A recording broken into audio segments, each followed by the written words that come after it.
নমস্কার, কুশল মঙ্গল আছেন তো সবাই? দ্য ফিশের ছোট্ট ব্লগিং জগতে পুরনো সদস্যদের জানাই আন্তরিক ধন্যবাদ ও নতুন সদস্যদের অনেক অনেক স্বাগত।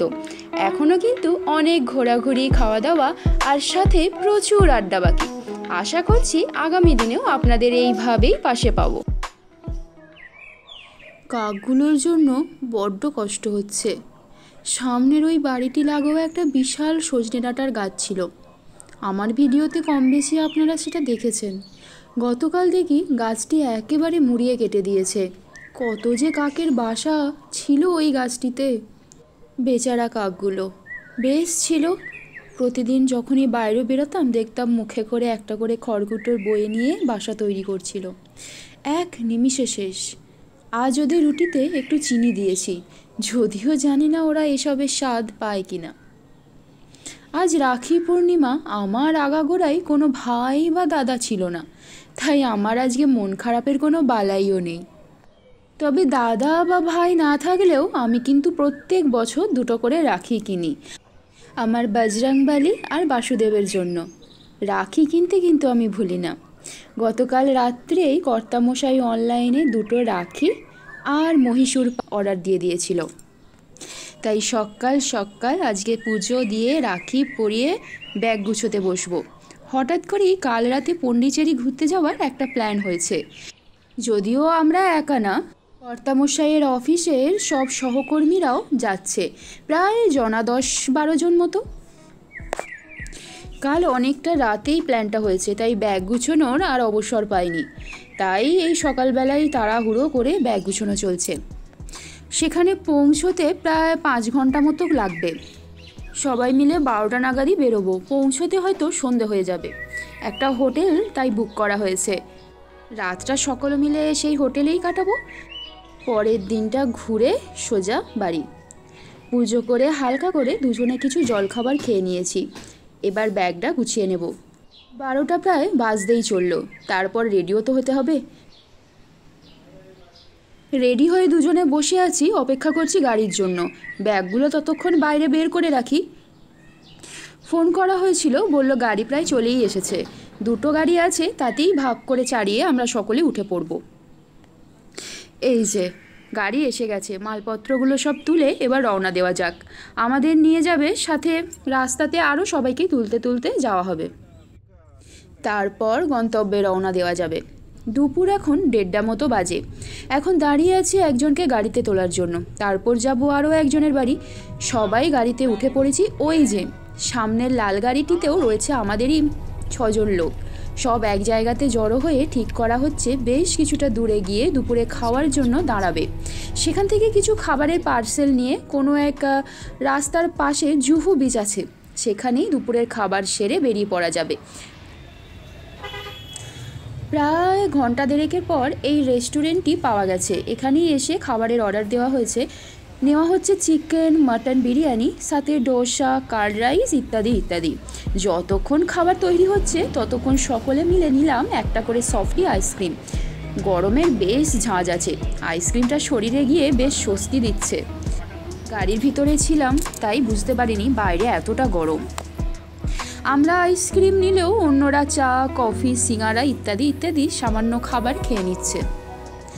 এই চা ব্রেকটা নিয়ে খাবারের পার্সেলগুলো ডিকিতে তোলা হচ্ছে। এরপর যাব জুহু বিচে, সেখানেই হবে খাওয়া দাওয়া। নামটা অনেকবার শুনলেও এই বিচেতে এই প্রথম আসা। সামুদ্রিক হাওয়ায় শরীরের জার্নিটা যেন কোথায় উবে গেল। পৌঁছাতেই এত খিদে পেয়েছে সকলের যে যে যার পছন্দের খাবার নিয়ে দুপুরের খাবারের পর্বটা সেরে নিচ্ছেন। সত্যি এ যেন এক অন্যরকম অনুভূতি। সমুদ্র, খোলা আকাশ, তার পাশে বসে আমরা সবাই মিলে একসাথে দুপুরের খাবার খাচ্ছি। এমন অভিজ্ঞতা যেন বারবার হোক, এইটাই কামনা করি। তো নিয়ে নিয়েছি 1 প্যাকেট চিকেন বিরিয়ানি। 1 প্যাকেটেই যা আছে দুজনের জন্য যথেষ্ট। এই দিয়েই দুপুরের খাওয়াটা সারলাম। খোলা আকাশের নিচে সমুদ্রের ধারে খিদেটা বেশ চনমনেই হয়েছিল। দেখতে দেখতে দুজনে 1 প্যাকেট বিরিয়ানি হাফিস করে ফেললাম। কিন্তু বেশ একটা অভিজ্ঞতা হলো, অনেকটা চড়ুই ভাতির মতো একসাথে মিলে সকলে খাওয়া দাওয়া। এই ছোট্ট ছোট্ট গর্তগুলো কিসের বলুন তো? এক প্রকার সামুদ্রিক কাঁকড়া। যদিও আমি জানতাম না এগুলো কাঁকড়ারা গড়েছে, কর্তামশাই ডেকে বলল যে এগুলো কাঁকড়াদের কর্ম। খাওয়া দাওয়া সেরে একটু জিরিয়ে নিয়ে এবার আবার ঘণ্টাখানেকের লম্বা যাত্রা। বিয়ের পর চেন্নাই আসার সাথে সাথেই চেন্নাইয়ের বাইরে তেমন কোথাও যাওয়া হয়ে ওঠেনি। এই প্রথম চেন্নাইয়ের বাইরে পন্ডিচেরির দিকের এই প্ল্যানটা হলো। যখন হলো তখন আর না করলাম না। এমন ঘুরতে যাবার সুযোগ কে আর হাতছাড়া করতে চায় বলুন। বড় বড় হ্রদ, জাতীয় সড়ক পেরিয়ে ছুটে চলেছে আমাদের গাড়ি। গাড়ির ভিতরে চলছে গল্প, খেলা, গানের সাথে সুর মেলানো ইত্যাদি ইত্যাদি।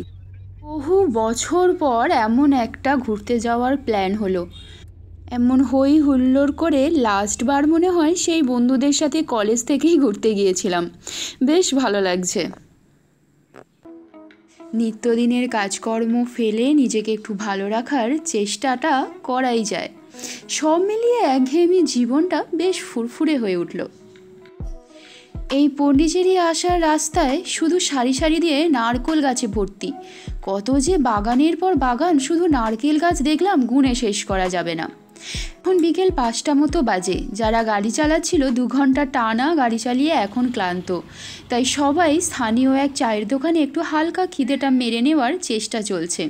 কেউ চা, কেউ কফি, সাথে বিস্কুট। আমরা নিলাম এই ফ্যান্টাটা।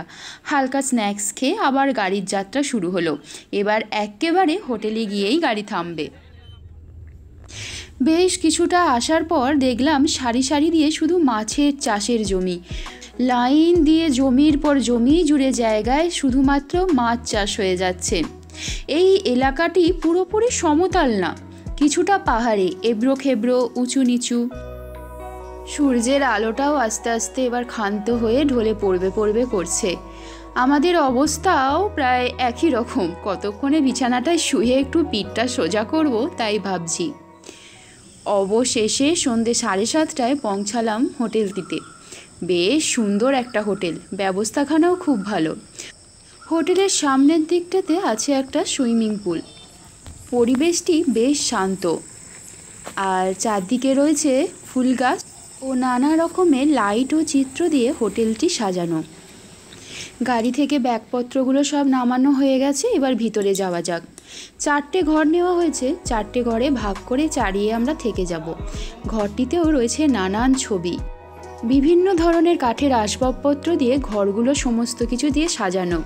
একটা কাঠের আলমারি, ড্রেসিং টেবিল, খাট, একটা সোফা, সামনে একটা টি টেবিল। বেশ সব মিলিয়ে ঘরটা বেশ সাজানো কিন্তু। এবার সকলে মিলে ফ্রেশ হয়ে নিচে গিয়ে ওই বাইরের সিটিং এরিয়াটাতে বসে কিছুক্ষণ গল্প গুজব চলবে। তারপর রাতের খাওয়া দাওয়া সেরে শুয়ে পড়া হবে।